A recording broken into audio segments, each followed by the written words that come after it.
Are you Bertrand? The dame sent me. Sounds about right. Only time I hear from her is when she wants something.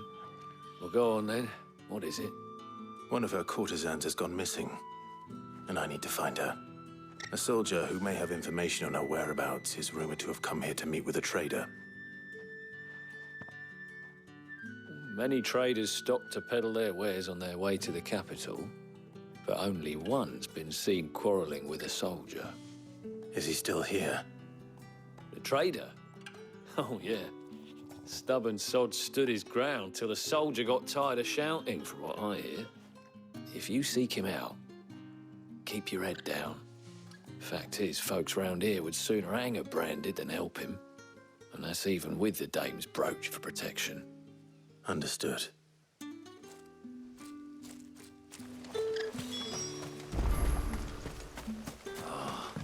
you weren't expecting any new branded until the new moon.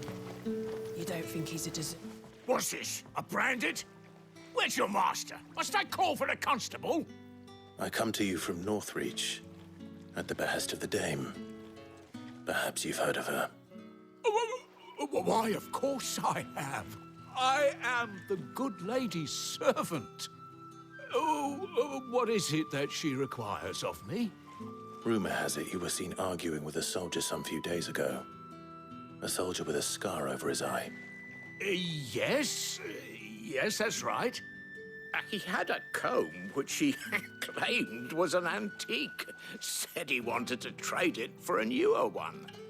But old though it was, an antique it most certainly was not, as I told him. Nevertheless, he insisted that it was of great value and was quite vehement about my appraisal. I stood firm, however, and for all his bluster, he still purchased a new comb, albeit an inexpensive one. And do you know where he went after that?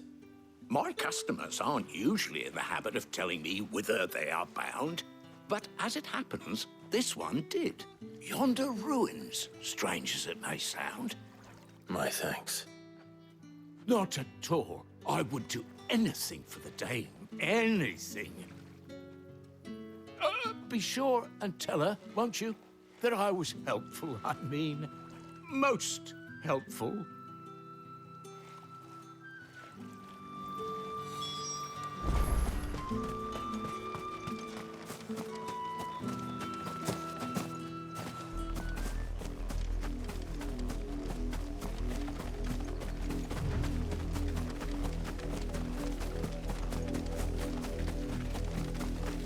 It smells of death here, Torgal. Wolves. We can't let them get any closer to the village.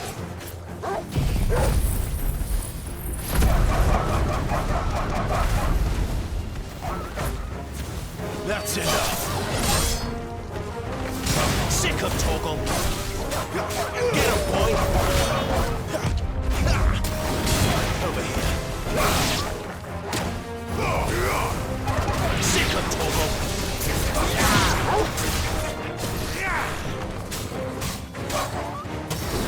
Over here. There, boy. Sick of Torgal. Get him.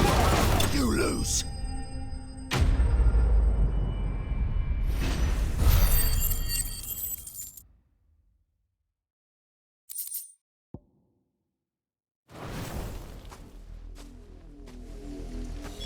Damn it all. Bodies.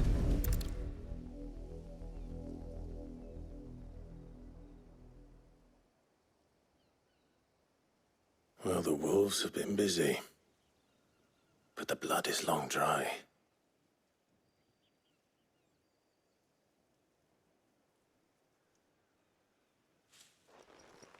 So it is you, Tatienne.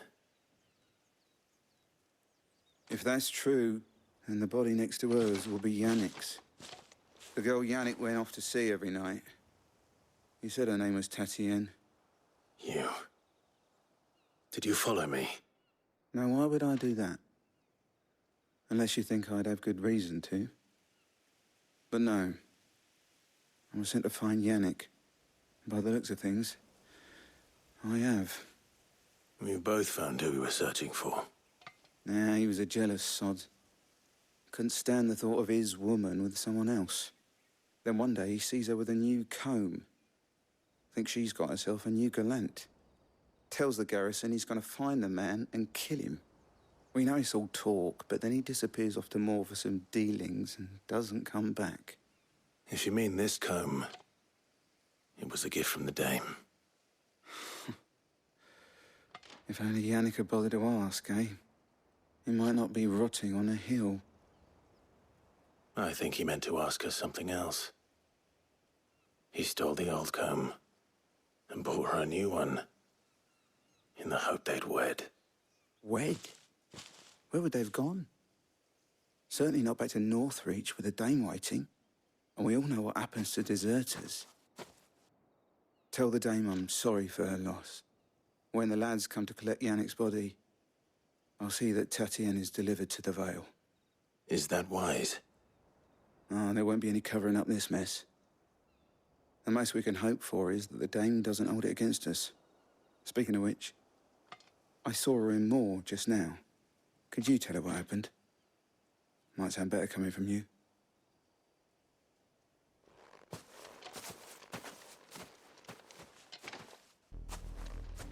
I need to tell Isabel. Perhaps the comb will give her something to remember Tatienne by.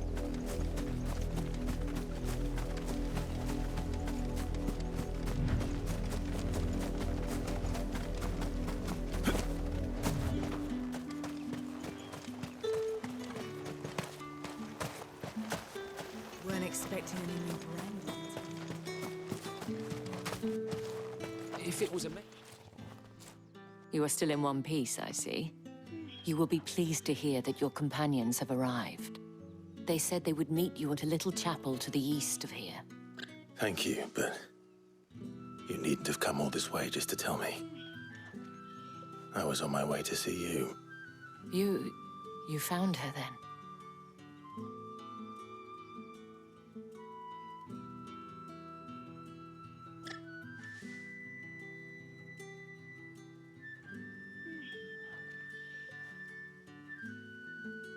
I see. My dear Tatienne. It is by no means uncommon for a client to fall for a courtesan. Especially a client who's young and far from home. But rarely do such tales have happy endings. I found this with Tatienne. I believe it was yours.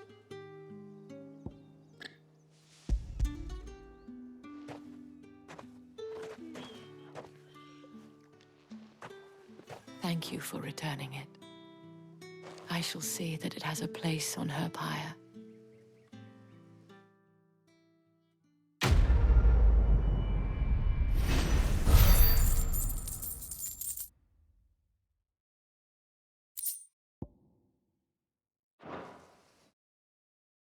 I should go.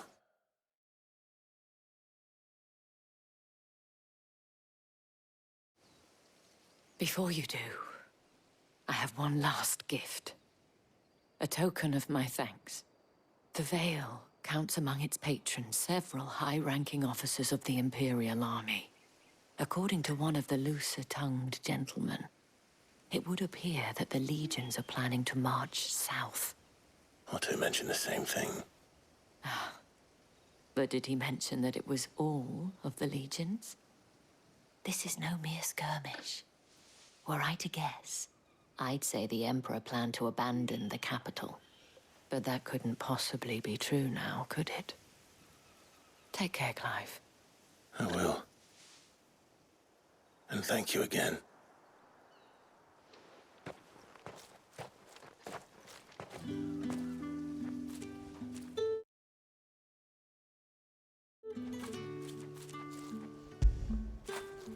You like that, don't you?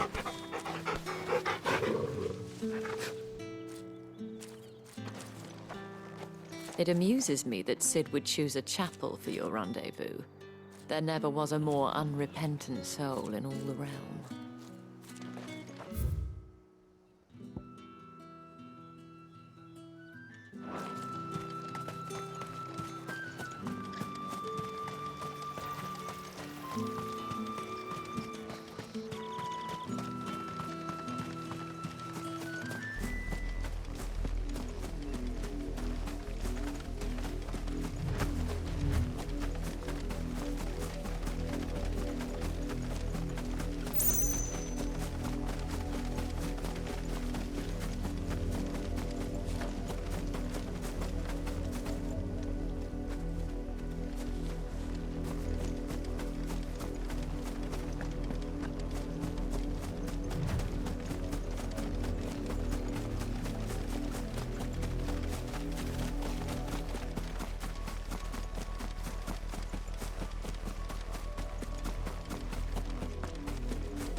Any trouble on the way?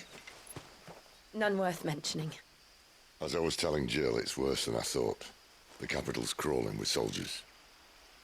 And here I am, the deserter come home. Which is why we'll be taking the back door.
Cheer up, you two. I can't think of a safer place in the Empire than a...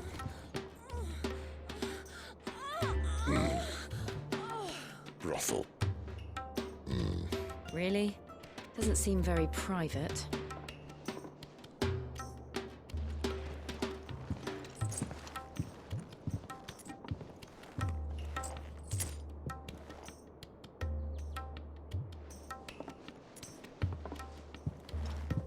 So then, how do we proceed? We'll be using the glass gate. Tonight, just after sunset. Where the shards are loaded for transport. That is one of the most heavily guarded points in all of Sambrek. But not the most, which is a start. Besides, I know a shortcut straight to the heart. A shortcut. And how exactly did you come to know about this fatal chink in the Empire's armor? Let's just say I may have attempted something similar before. And may have ended up running for dear life after being discovered by Bahamut, but that's not important. Sid, if the Mother Crystals truly are the cause of the Blight... If? You wound me, Jill. What I'm trying to say is, if the powers that be know all of this, why do they sit idle and allow it to continue? In case you haven't noticed, the God-fearing people of this realm and their pious leaders care for but one thing, themselves. And they'll do whatever it takes to hold on to power. The rest of us are just a means to an end. The moment you raise your voice against them, you're decried as an outlaw, clapped in irons and slung in a cell to rot. An outlaw. Whoever controls the crystals controls the realm. But our kind can wield magic without them. To our rulers, we must seem the most convenient of tools, and the most dangerous. But what makes them think they have the right to use us? To leave us to die when our bodies are spent? Does a nobleman weep for a broken mug? A torn tunic? Our fate means nothing to them. No, this isn't a battle you can win with words. Believe me, I've tried, but nothing ever gets through. The world is simply not ready to listen. So to hell with talking. If they won't give us a say, we'll decide our fates another way. You can't blame a man for wanting to bring an end to all this, can you? I can't. But what of all the people you mean to rob of their comforts? Are you happy for them to call you outlaw? Sid the Outlaw. Ah, that'll do me. You might at least pretend to take this seriously. Have a little faith, Jill. Even if you don't think much of my choice of digs. If it means my deeds will be remembered, I'll gladly play the role of villain.